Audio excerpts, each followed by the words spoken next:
सिर पर खून सवार है। ईरान जहां खतरा देख रहा है उसे खत्म कर रहा है।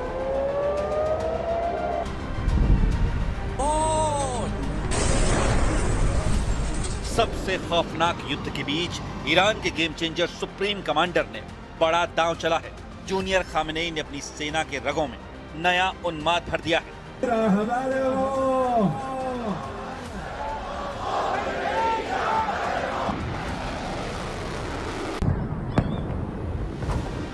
रमजान का जांबाज नए सुप्रीम लीडर मुज्तबा खामेनेई को यह नाम दिया गया है। ईरान के सभी लड़ाके उनके लिए जान की बाजी लगाने युद्ध में उतर आए हैं।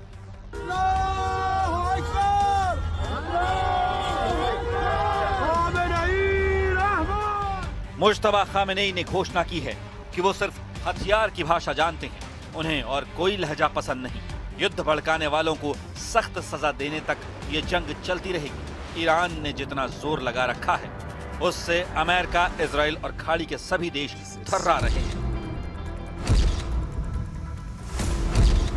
दुबई इंटरनेशनल एयरपोर्ट ड्रोन धमाकों से धुआं। ईरान ने 300 मिसाइलों से दहला दिया इजराइल। जूनियर खामेनेई का तुर्की तोड़ो प्लान एक्टिव। मुज्तबा की घोषणा, एटम बम से मारो। ईरान ने धमकी दी है कि अगर उसके हाथ अमेरिका, इजराइल का कोई भी एजेंट लगा तो उसे सीधे फांसी के फंदे पर टांग देंगे। इसके जवाब में अमेरिका ने सबसे भयानक हमलों के आदेश दे दिए हैं।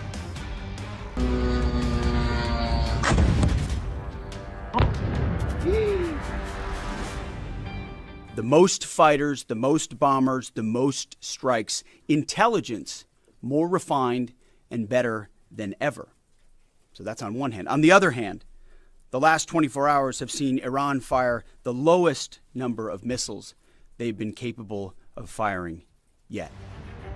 ट्रंप ने सोचा नहीं था कि ईरान इस कदर लड़ेगा। नेतन्याहू को अंदाजा नहीं था ईरान इतनी मार मारेगा। ईरान से धोखे के आरोपी खाड़ी के देशों को पता नहीं लगा कि उन्होंने कैसी आग में हाथ डाल दिया है। लेकिन जूनियर खामेनेई बखूबी जानते हैं उन्हें क्या करना है। युद्ध में जीत से कम उन्हें कुछ मंजूर नहीं।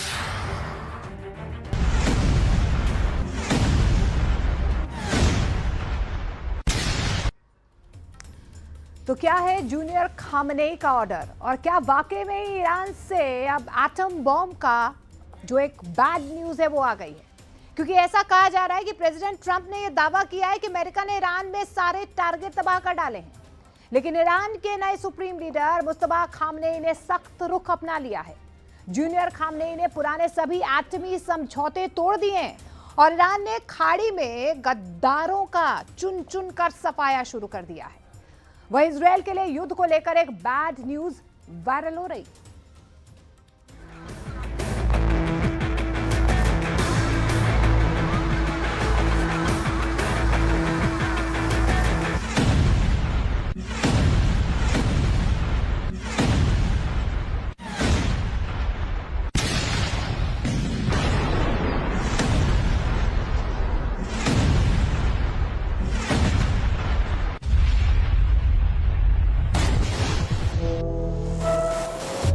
तेल अवीव में मिसाइल धमाकों ने ट्रंप की हेकड़ी गुल कर दी है। दुबई में फट रहे शाही ड्रोन प्रिंस सलमान का कलेजा दबा रहे हैं।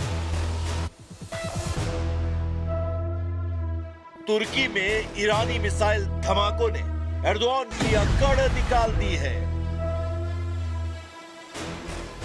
10,000 राउंड हमलों के बाद युद्ध में ईरान हावी हो गया है।